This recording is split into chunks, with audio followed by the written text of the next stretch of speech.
우리들도 같이 한번 인사 나누겠습니다. 우리 전우좌우 보시면서 우리 반갑게 또 한번 인사 나눌게요. 함께 예배함이 기쁨입니다. 우리 같이 한번 인사 나누시고요. 오늘 또 이렇게 만나서 반갑습니다.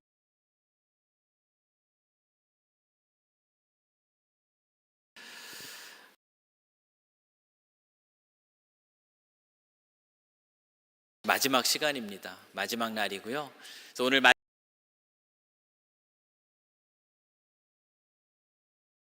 사명이라는 찬양으로 또 함께 또 말씀을 또 준비하기를 또 원하셨습니다. 그래서 오늘 또 귀한 찬양으로 또 우리 설교의 메시지를 함께 녹여서 또 나누어 주신 것 또한 감사드립니다. 지난주에 우리가 사도행전 28장의 말씀을 쭉 읽었습니다. 그리고 오늘 이제 마지막 두 절의 말씀까지 다 읽었는데요. 이 사도행전 28장 또 이 사도행전이 마무리되는 이 장면이 조금은 아쉬운 것 같아요. 여러분 아시겠지만 이 바울이 로마까지 이르게 된 그 과정이 얼마나 극적입니까? 3차 전도 여행을 마치면서 바울은 성령의 인도하심을 받으며 예루살렘으로 향하게 되었습니다. 환난과 결박이 기다린다라는 그 예언대로 예루살렘에서 바울은 아시아에서 온 유대인의 그 폭동으로 인하여서 로마 군인에게 실제로 결박되었습니다. 유대인들의 고소로 여러 차례 재판이 이루어졌고요. 이 바울은 그 과정 속에 황제에게 상소하게 되고 그리고 로마로 향하는 그 배에 오르게 됩니다. 아그리빠가 한 이야기처럼 만약 바울이 상소하지 않았다면 어쩌면 결국에는 석방되었을 수도 있습니다. 하지만 이 바울이 로마행 배에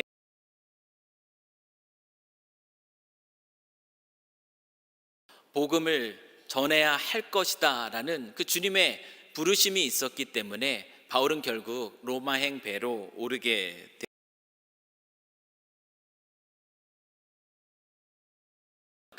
그 배는 유라골라라고 하는 아주 큰 태풍을 만나 거의 파선 직전 속에서 표류하게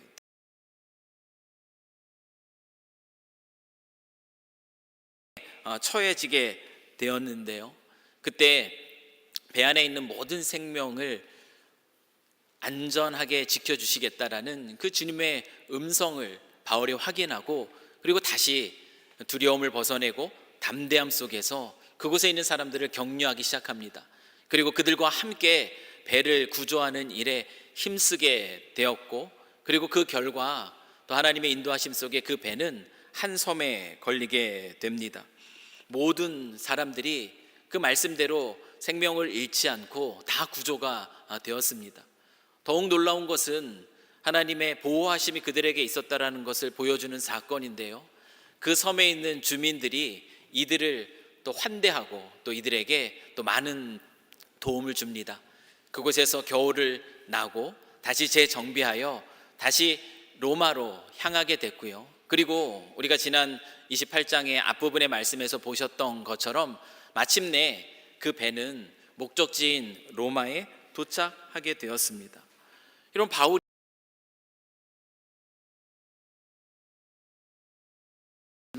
사실 누군가 이것을 극으로 표현한다면 굉장히 스펙타클한 아주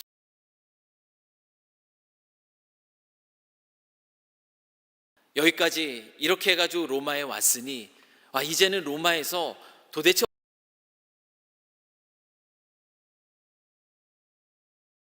바로 바울이 로마에까지 이르게 된 그 과정이라는 것이에요. 우리는 이 로마에 도착한 바울 그 다음에 어떤 일들이 펼쳐질까 그 기록들을 통해서 듣고 싶은 이야기들이 생겨요. 기대하는 마음이 있습니다. 이 바울이 이제 황제에게 상소해가지고 이제 로마 법정에 서게 되는데 그 장면들이 많이 준비되고 있었지 않았습니까? 그런데 어떤 재판의 결과가 나타났는지에 대해서 이 사도행전 28장은 우리에게 대답을 주고 있지 않아요.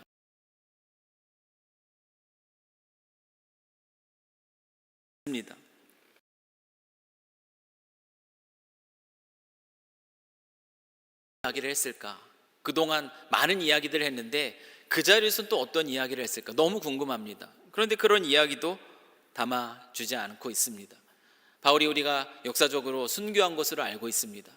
바울이 이렇게까지 회심해서 여기까지 복음을 전하는 자로 왔고, 이제 이 로마에서 어떤 과정 속에 또 순교의 그 피를 흘리게 되었는지 사실 그 내용도 궁금합니다.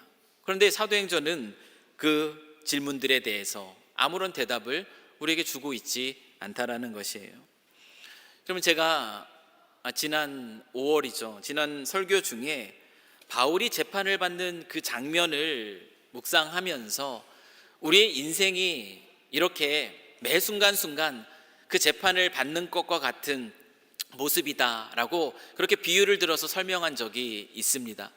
그러면서 저의 그 오래된 기록이죠. 7번째의 그 미국 인터뷰, 그 비자를 위한 인터뷰 내용을 잠깐 소개한 적이 있습니다. 근데 제가 그 비자 인터뷰의 결과에 대한 이야기를 말씀을 안 드렸어요. 말씀을 드리지 않고 설교를 끝냈습니다. 그날 많은 성도님들이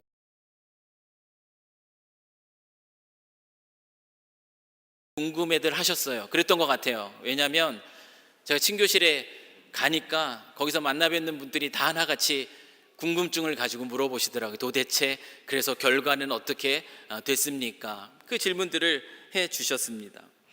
여러분, 그것과 비슷한 느낌입니다. 우리가 알고 싶은 질문들에 대해서요, 이 사도행전은 아무런 대답을 해주고 있지 않아요. 여러분, 그 이유가 무엇이겠습니까? 왜 그 이야기를 하고 있을까요? 사도행전 9장에서 바울이 회심한 이후로 이 마지막까지 28장까지 대부분의 내용이 누구에 관한 이야기인가 하면 바로 바울에 관한 이야기입니다. 바울은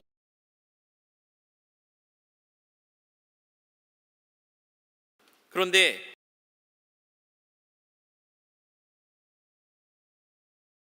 해주고 있는데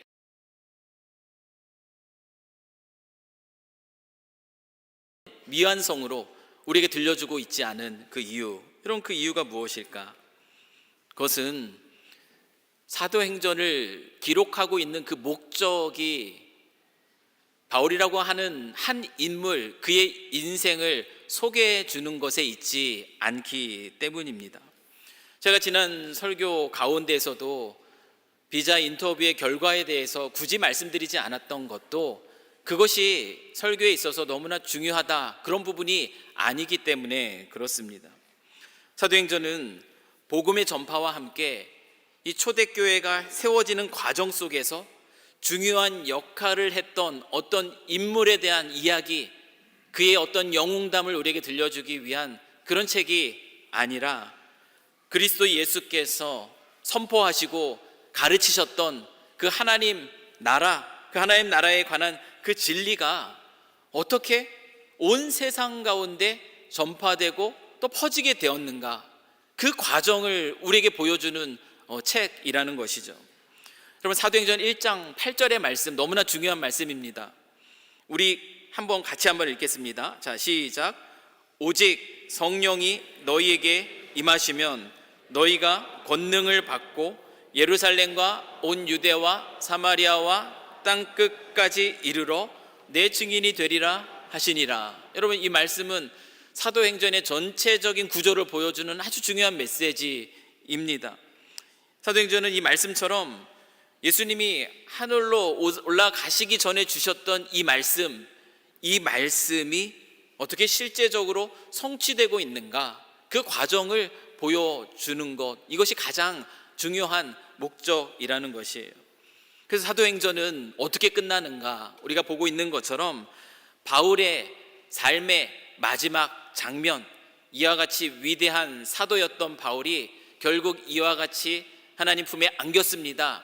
그 마지막 장면을 기록해 주고 있는 것이 아니라 예루살렘과 온 유대와 사마리아까지 확장되어 전파되었던 그 예수와 하나님 나라에 관한 그 진리가 바울의 로마 도착과 함께 로마에서는 또 어떻게 그 진리가 전파되기 시작되었는가, 그것을 우리에게 알려주고 있다라는 것이에요. 그 두 줄의 요약으로 사도행전은 마무리가 됩니다.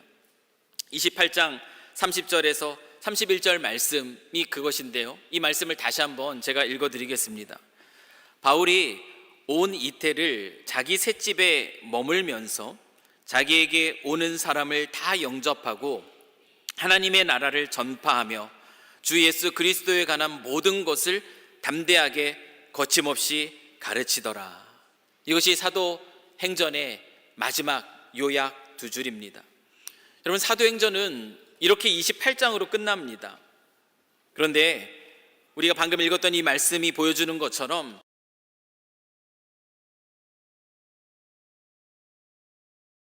어떻게 계속 전파되고 있는가, 이것을 보여주는 이 장면 통해서 사도행전은 우리에게 새로운 도전을 줍니다. 사도행전은 우리를 아직 글로 쓰여지지 않은 사도행전 29장이죠. 많은 설교자와 신학자들이 즐겨 얘기하는 사도행전 29장으로 우리를 이끌고 있다라는 것이에요. 좀 더 이해를 돕기 위해서 설명을 드리자면 1장 8절의 말씀이 예루살렘과 온 유대와 사마리아와 땅끝까지 이르러 라고 이야기하고 있습니다. 근데 지금 복음이 어디까지 이르렀습니까? 로마까지 이르렀습니다. 여러분, 땅끝이라는 것, 여러분, 땅끝이라는 것이 무엇을 말할까요? 1세기 당시에 그 세계관에 있어서 땅끝이라는 것은 당시 전 세계를 호령하던 이 로마 제국의 그 문명의 그 끝이 바로 땅끝이었습니다. 로마의 서쪽의 가장 끝에 있는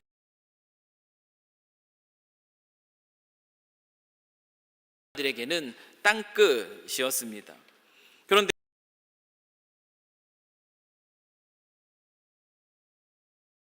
아니에요. 복음이 도달하지 못한 모든 자리를 말하는 것이 바로 땅끝이라는 것이죠. 아직 복음이 어디까지 도착했는가? 로마까지 도착했어요. 그런데 그것이 거기가 끝이 아닙니다. 아직도 여전히 그 복음이 도달해야 되는 그 땅끝이 남아있는 것이에요. 그 남아있는 그 땅끝을 우리로 기억하게 하면서 사도행전이 로마에서 멈추고 있다는 것, 여러분, 이것이 의미하는 것이 무엇인가? 그것은 바로 로마의 셋집에서 예수와 하나님 나라의 복음이 전파되는 것으로 끝나고 있는 이 마지막 이 두 구절은 새로운 챕터, 새로운 장으로 우리가 나아가야 할 그 땅끝으로 우리를 인도하는 그 시작점이 되고 있다라는 것입니다.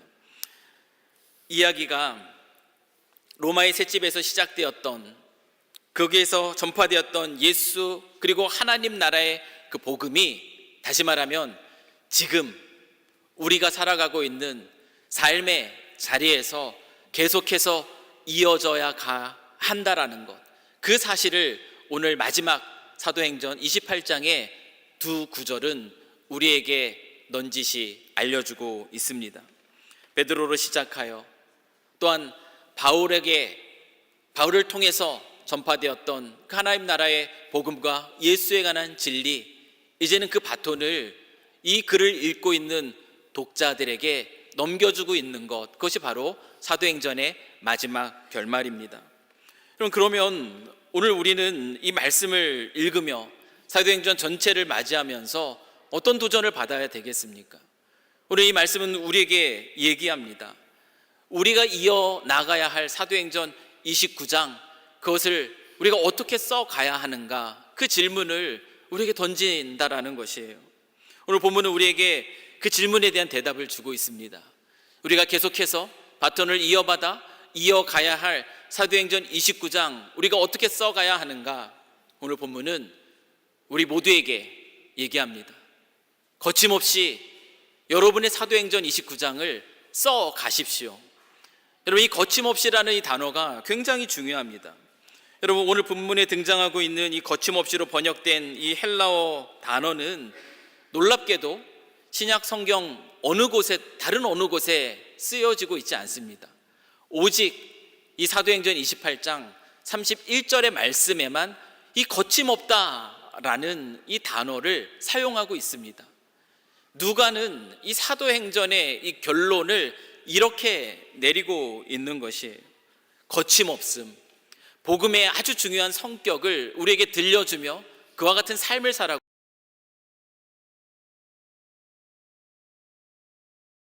시작했습니다. 그리고 그것이 유다와 그리고 사마리아를 거쳐 그리고 지금 로마에 이르기까지, 그럼 복음은 어떻습니까? 복음은 그 어떤 환경과 어떠한 상황 속에서도 결코 매이지 않았다라는 거예요. 결국 그것은 지금 있는 우리에게까지 전파가 되었습니다. 여러분, 그 사실을 사도행전을 통해서 우리가 확인할 수 있지 않습니까? 여러분, 그리스도 예수를 십자가에 못 박은 유대인들, 그들의 살아있는 그때에 어떤 일이 펼쳐지죠? 그곳에 예루살렘 교회가 세워집니다. 여러분, 예루살렘 교회가 놀랍게 성장하기 시작했어요. 그런데 그 모습 가운데 박해가 일어나죠. 스데반의 죽음과 동시에 예루살렘 교회에 큰 박해가 일어납니다. 사도를 제외하고 다른 모든 이들은 뿔뿔이 흩어지면 안 될 정도의 큰 위협이었습니다. 그런데 그럼에도 불구하고 복음은 매이지 않아요. 우리가 살펴보았던 것처럼 그 흩어진 자들이 가는 곳마다 오히려 복음은 또 새롭게 전파되고 온 땅에 점점 퍼져나가는 것을 우리는 볼 수 있습니다. 그러한 가운데서 아주 강력한 복음에 대한 대적자가 등장을 하죠. 그 사람은 누구입니까? 바로 바울입니다. 찾아다니면서까지 잡아 끌어왔던 그 바울. 그런데 복음의 능력은 그 바울마저 그리스도의 사람으로 회심시킵니다. 결국 그를 통해서 복음은 수많은 조롱과 그리고 수많은 박해를 받으면서도 마게도냐, 그 아시아 거쳐서 지금 우리가 보고 있는 로마에까지 이르게 되었습니다. 복음은 매이지 않습니다. 거침없이 전파되고 있는 모습이에요. 오늘 로마에서도 마찬가지지 않습니까? 바울은 가택연금 상태로 그렇게 갇혀 있습니다. 그런데 그곳에서도 지금 우리에게 보여주고 있는 것은 무엇인가? 복음,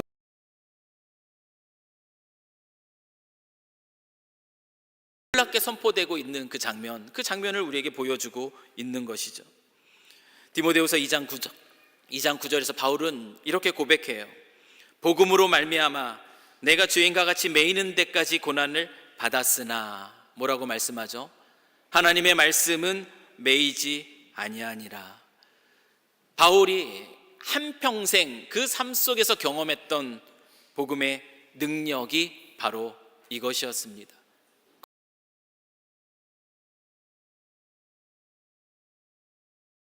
목격한 것이에요. 그래서 오늘 본문은 우리에게 도전합니다. 우리에게 말하고 있어요. 복음의 이와 같은 능력을 믿고 우리가 써가야 할 사도행전 29장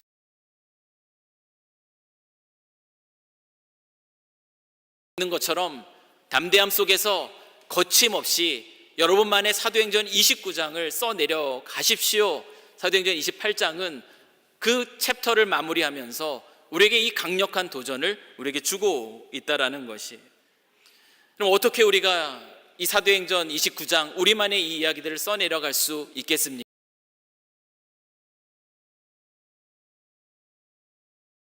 이 사도행전 28장의 마지막 두 절을 보십시오. 바울이 죄수의 신분입니다. 그리고 그는 임시로 갇혀 있습니다. 비록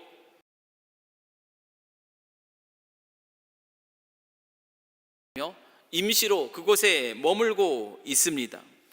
여러분, 그 자리는 절망의 자리가 될 수 있어요. 낙심의 자리가 될 수 있습니다. 그런데 바울에게 임시로 그 불안정한 속에서, 그 감시 속에서 살았던 그 셋집이 어떤 자리가 되고 있는가? 이 마지막 두 절 속에서 우리가 보는 건 무엇이죠? 그 셋집이 예수와 하나님 나라의 진리가 선포되는 그 거점이 되고 있는 것을 우리가 보고 있는 거죠. 이와 마찬가지로 지금 우리의 삶에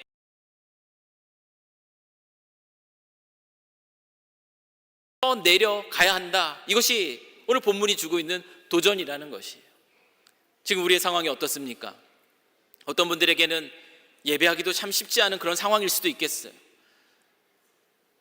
그리스도 예수의 부르심 앞에 순종함으로 나아가는 그것이 어려워 보이는 그런 상황일 수 있습니다. 삶이 불안정하고 안정되지 않고 걱정과 염려가 많고, 그래서 지금은 아무것도 할 수 없을 것 같은 그런 상황일 수 있어요. 그런데 오늘 본문의 말씀은 무엇을 얘기하는가? 그러한 삶의 환경과 형편 속에서도 우리가 머무는 그 삶의 자리가 그리스도 예수의 증인으로서의 그 사명을 시작하는 그 자리가 될 수 있습니다. 그것을 보여주고 있는 것이 바울의 셋집이라는 것이에요. 내가 지금 잠깐 여기 머무는 거라 뭔가 할 수 있을 그런 시기는 아닙니다. 지금 이렇게 감시를 받는 때라 제가 할 수 있는 때가 아닙니다. 나중에 재판의 결과 속에 무죄로 그리고 내가 자유가 되면 그때 내가 비로소 뭔가를 할 수 있겠습니다. 그렇지 않다라는 것이, 나중에 좀 나아지면이 아니라 바로 지금 우리가 있는 그 자리에서 써 내려가기 시작할 수 있는 것, 그것이 바로 사도행전 29장이라는 것. 우리가 써 내려가야 할 이야기가 바로 지금 이 순간부터 시작돼야 된다는 것을 오늘 본문은 우리에게 강조합니다. 바울은 어떻게 자신의 셋집을 예수 하나님 나라의 복음이 전파되는 그러한 거점으로 삼을 수 있었습니까? 바울은 이렇게 얘기하죠. 자기에게 오는 사람을 다 영접했다. 여러분, 옷깃만 스쳐도 인연이다 라는 그 말이 있습니다. 여러분, 왜 이런 생각들, 이런 말이 나온 것이겠습니까? 사람들 사이에 이 만남이라는 것이 결코 그냥 우연이 되는 것이 아닌 것 같다라는 그 깨달음 속에서 나온 말이 바로 이런 말이에요. 이거는 기독교 신앙적으로 볼 때도 틀린 말이 아닙니다. 이 땅 가운데 살아가면서 하나님께서 우리에게 허락해 주시는 그런 만남들이 있습니다. 그 허락 속에 지금 저와 여러분이 이렇게 함께 한 공동체를 이루면서 또한 예배하고 있는 것이죠. 여러분, 이 바울은 자신에게 허락된 그 만남들을 그냥 흘려보내지 않고 있어요. 그냥 스쳐보내고 있지 않다라는 거예요. 그들의 만남을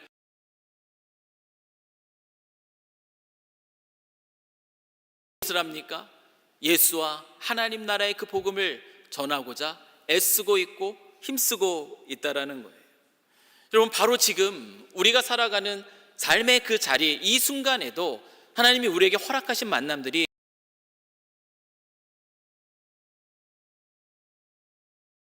또 함께 공부,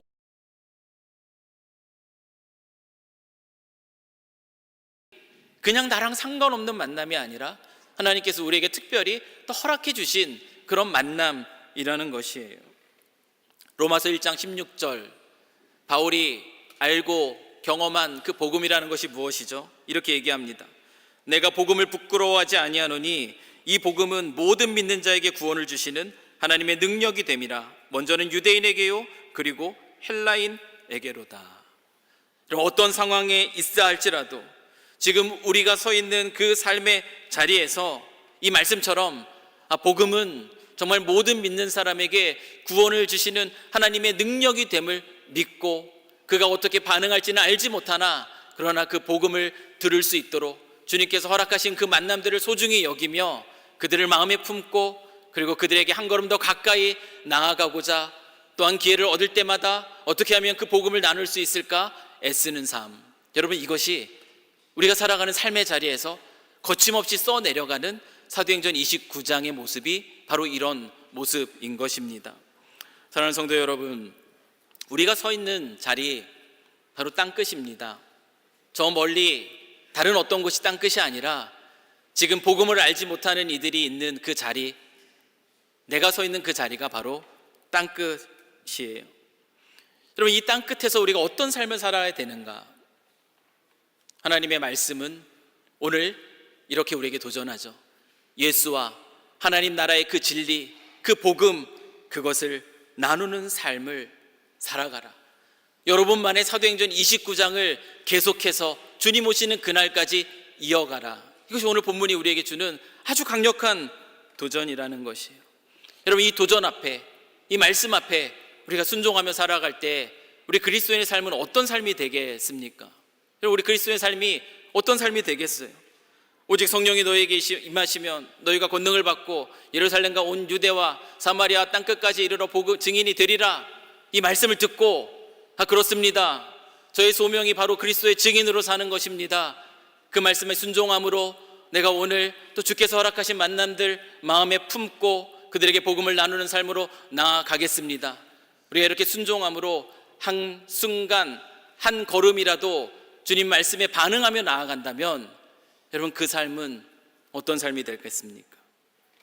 그 삶은요, 어떤 삶이 될 것이라 바울이 우리에게 너무나 분명하게 보여줘요. 그리스도를 신뢰하며 나아가는, 그리고 그의 부르심 앞에 순종하며 살아가는 삶은 거침이 없다라는 거예요. 오늘 말씀처럼 두려움에 사로잡혀서 어찌할 줄 모르는 삶이 아니라 담대함 속에 거침없이 내가 처한 상황이 어떠한 상황 속에서도 정말 이 사람은 너무나 다르다라고 그렇게 느껴질 정도의 그런 다른 삶을 살아갈 수 있다라는 것, 그것이 오늘 본문이 우리에게 제시하고 있는 하나의 모델이라는 것이죠. 여러분, 그리스도인의 삶이 그런 삶 되어야 되지 않겠어요? 그리고 예수 믿고 그리고 하나님을 신뢰하며 살아가는 삶이 시시한 인생이 아니지 않습니까? 다른 인생 아니겠어요? 세상의 것들에 그저 매여서 걱정과 근심과 두려움 속에 조급해하면서 살아가는 삶이 그리스도인의 삶의 모습에 마땅한 것이겠습니까? 그렇지 않죠.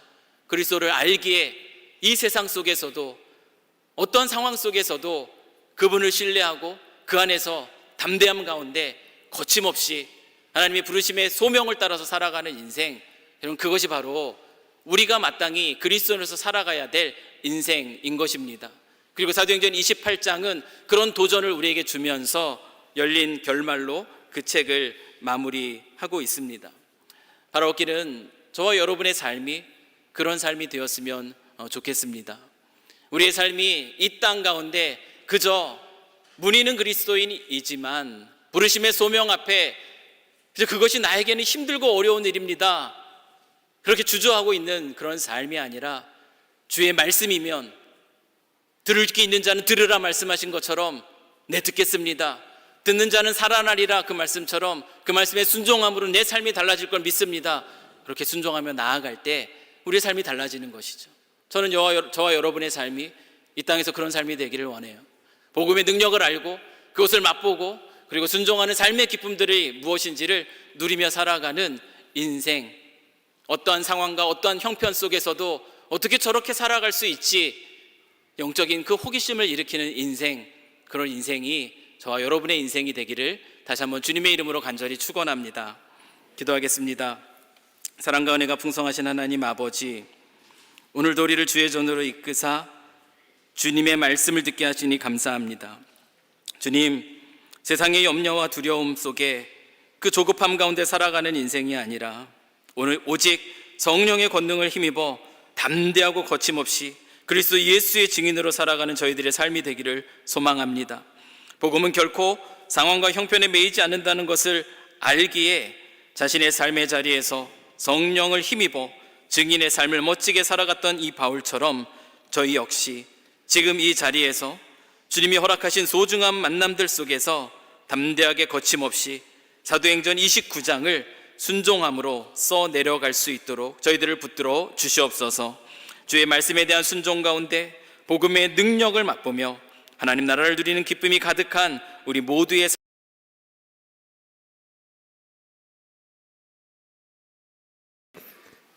이어서 2026년 진급식을